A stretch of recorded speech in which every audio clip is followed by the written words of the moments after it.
Hey there. Tomorrow, South Africa will observe Women's Day. In 1956, 20,000 South African women of all races and backgrounds fought against repressive apartheid-era past laws. We thank these courageous heroines for their efforts and celebrate the freedoms that have come with it, like Helen Zille's freedom to comment on the Government of National Unity, which has upset the ANC this week. The woman of 1956 might also be dismayed to learn of the racism that still persists at schools. We thought the kids were all right. What went wrong? There's also some potentially illegal drama on the Miss South Africa front, with the days to go to the pageant.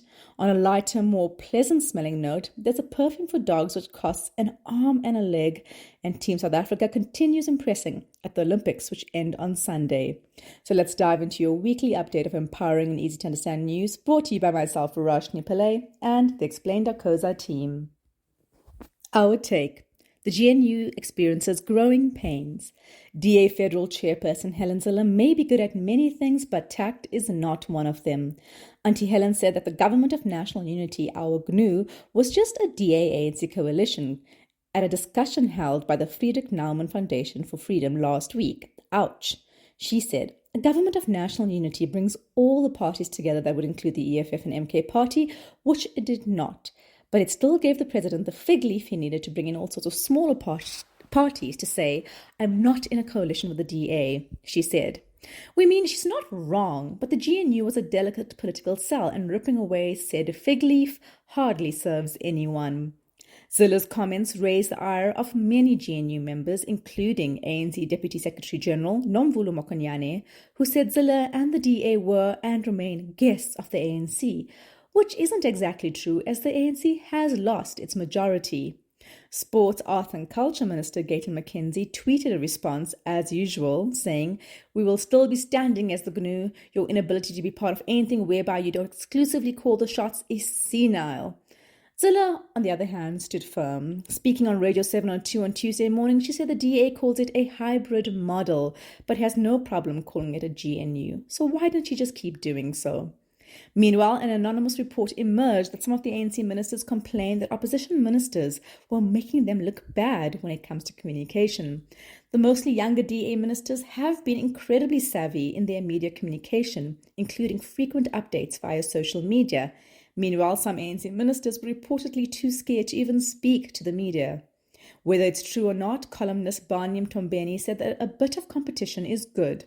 It could be the shot in the arm the ANC sorely needs, and could be an antidote to the lethargy that has brought the country to such a pretty pass, he said.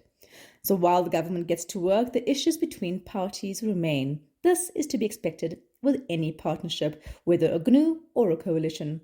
We do wish someone could rein Auntie Helen in, though. She's doing too much. Moving on to some Olympics news, Sunday night was a roller coaster of emotions for South African sprinting fans. Akani Simbine, our star sprinter, once again found himself in the most heart-wrenching position at the Olympic finals, 4th place. In the 100-meter final on Sunday night, Simbine clocked an astonishing 9.82 seconds, breaking his own national record. Yet it wasn't quite enough to earn him that elusive Olympic medal.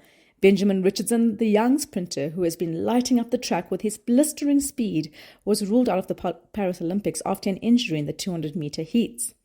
In one of the closest 100-meter finals in Olympic history, American Noah Lyles took the gold with a time of 9.79 seconds, just 5,000th of a second ahead of Jamaica's Keyshawn Thompson. The bronze went to the USA's Fred Curley, who finished at 9.81 seconds, narrowly edging out Simbine. Talk about a photo finish. Despite the disappointment, Simbine's performance was nothing short of spectacular. His time of 9.82 seconds would have secured a medal in the previous 2 Olympic Games. This was his 3rd consecutive Olympic final, making him the first South African to achieve such a feat.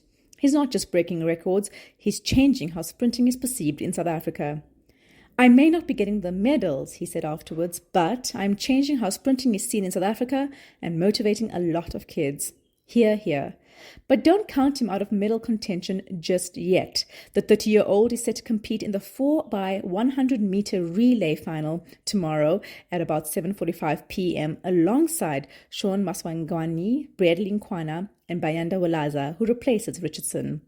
Wade van Niekerk, our golden boy from Rio 2016, is finding these games a bit of a struggle. He managed to scrape into the 200-meter semi-finals, but just barely, with a pedestrian time of 20.42 seconds, the slowest among the 18 qualifiers. Not exactly a stat you'd want to brag about. "I hate it," Wayne admitted. "I don't enjoy it at all," a sentiment echoed by fans who are used to seeing him on top of the podium. Whether he'll be fit and fast enough to contribute to the 4x400-meter relay remains uncertain. And then there's the heartbreak of Prudence Segodiso in the women's 800-meter final.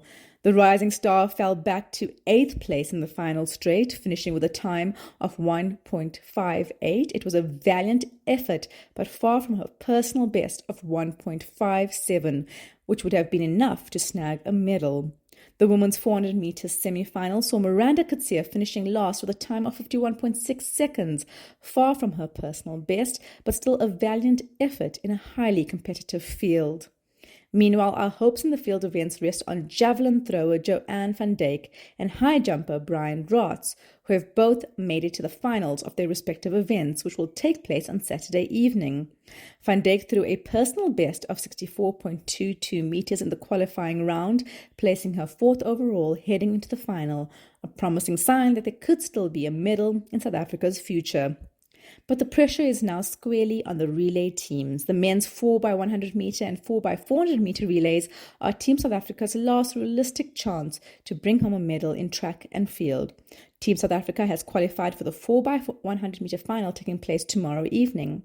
As the 4x400 meter, Van Niekerk himself is unsure if he'll be able to contribute in tomorrow's qualifiers, given his current form and a lingering injury.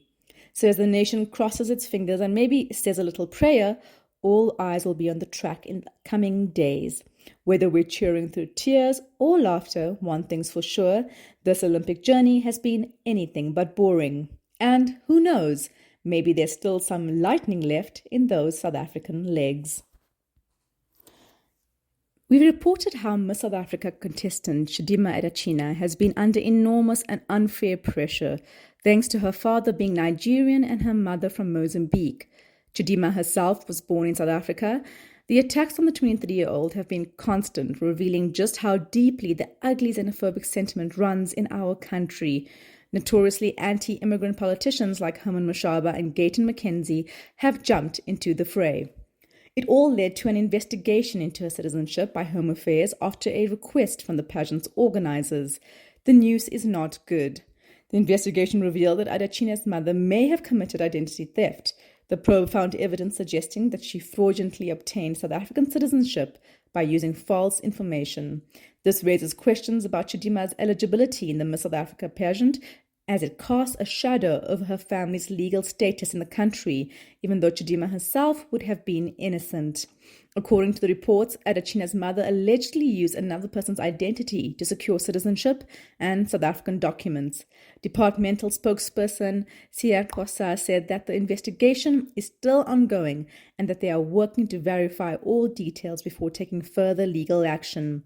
The findings have been referred to the relevant authorities for a comprehensive review.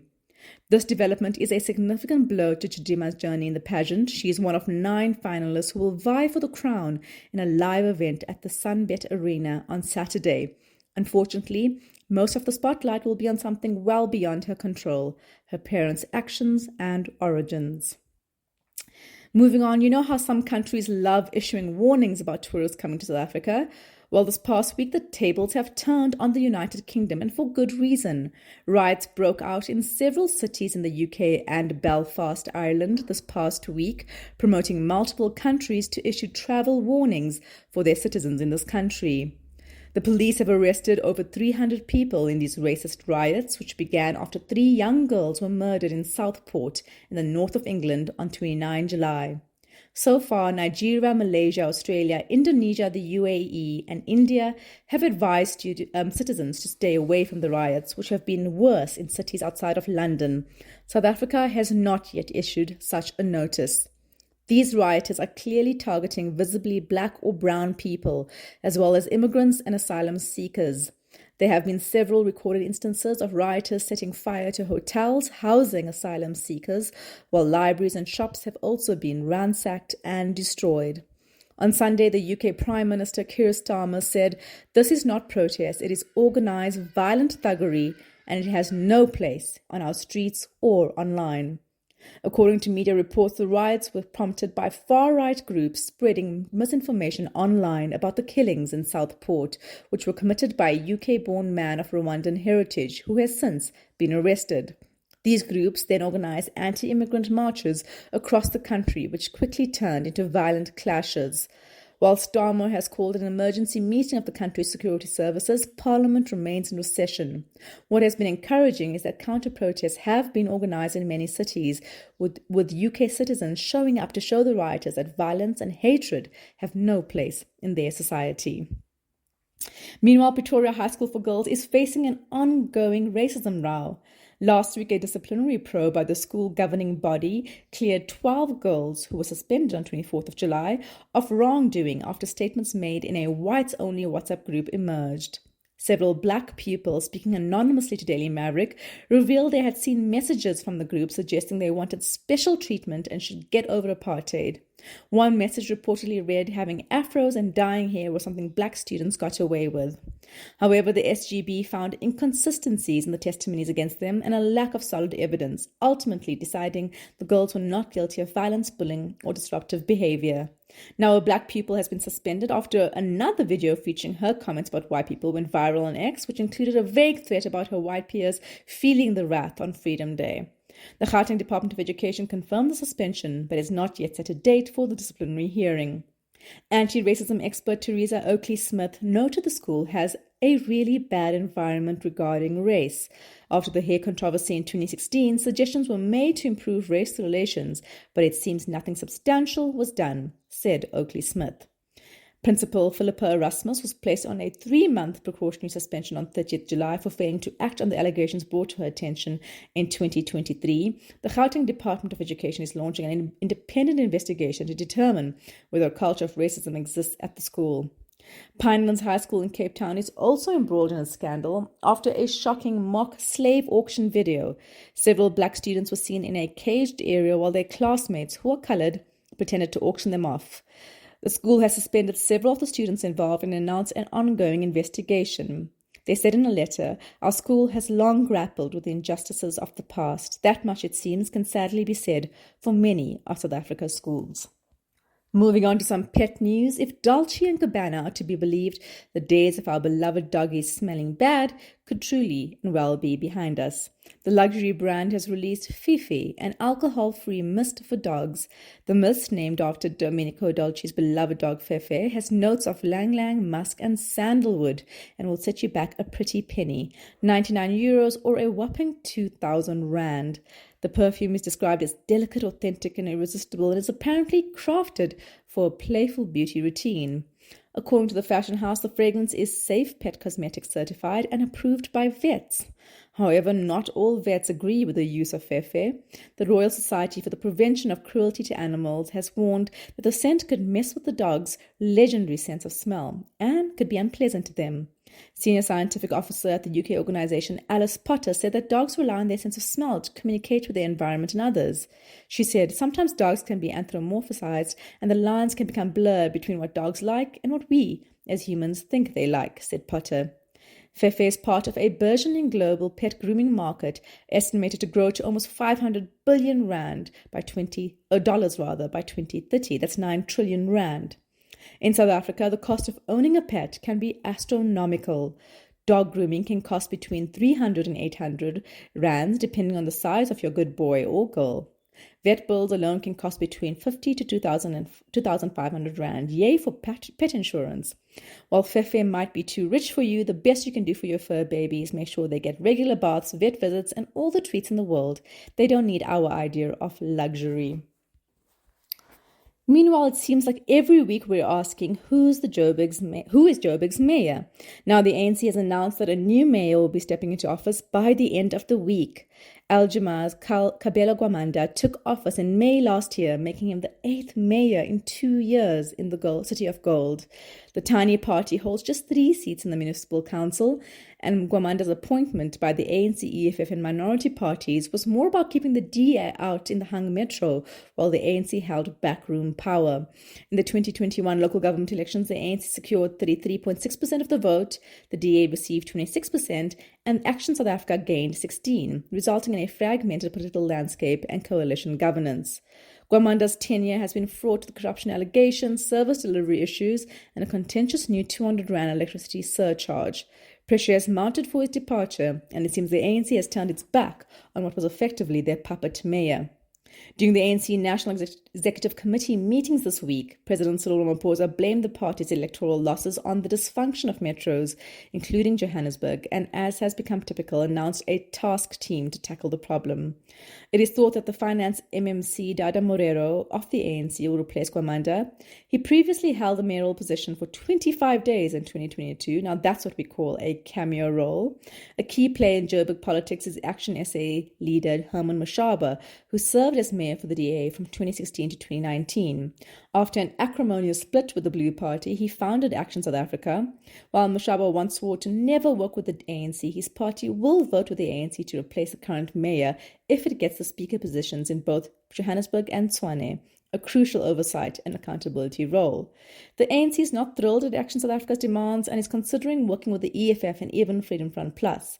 The DA, meanwhile, continues to reject any coalition that includes the ANC and EFF, while also opposing Action South Africa's strategy of making deals with these parties. As Gwamanda's departure looms, Johannesburg waits to see if a new mayor will bring the stability it desperately needs, or just add another chapter to its political turmoil. Finally, the Paris Olympic Games have been marred by controversy, from a shocking opening ceremony to reports of pollution in the Seine River. Among the controversies is the situation surrounding Algerian boxer Iman Khalif. Known for her powerful punches, Khalif faced backlash after defeating Italy's Angela Carini in just 46 seconds. This quick victory led to a storm of bigoted comments online, with right-wing figures like Elon Musk and J.K. Rowling leading the charge, accusing her of cheating and competing in the wrong gender category. Khalif, a woman who has consistently participated in international competitions like the 2020 Tokyo Olympics and the AIBA Women's World Boxing Championship, suddenly found herself under scrutiny. Her troubles began in 2023 when the International Boxing Association, the IBA, claimed she failed an eligibility test. Their president, Umar Kremlev, stated a DNA test showed she had XY chromosomes and elevated testosterone levels. Khalif disputed these findings in court, but had to drop the case due to financial constraints. Despite the IBA's ban, Khalif is competing in the Olympics because the International Olympic Committee stripped the notoriously corrupt IBA of its Olympic status. The IOC's Paris boxing unit now oversees the matches. The IOC declared that Khalif meets all eligibility criteria for the Olympics, confirming that she was born female and has always identified and competed as a woman. Khalif's online bullying hasn't ceased, but she continues to receive significant support, especially from her native Algeria. Her story highlights the ongoing challenges faced by female athletes who do not conform to traditional gender norms. This echoes the experience of South African runner Caster Semenya, who was barred from the 2020 Olympics for failing similar eligibility tests and refusing to take testosterone blockers, citing human rights violations. Other athletes like Namibia's Christine Mboma and Beatrice Masilingi face similar bans. Khalif's journey, which includes a fight for gold against China's Yang Liu on Friday, underscores the need for better protection for athletes against bullying and discrimination. Influential figures like Rowling should be more responsible in their comments, as their ignorance fuels harmful narratives.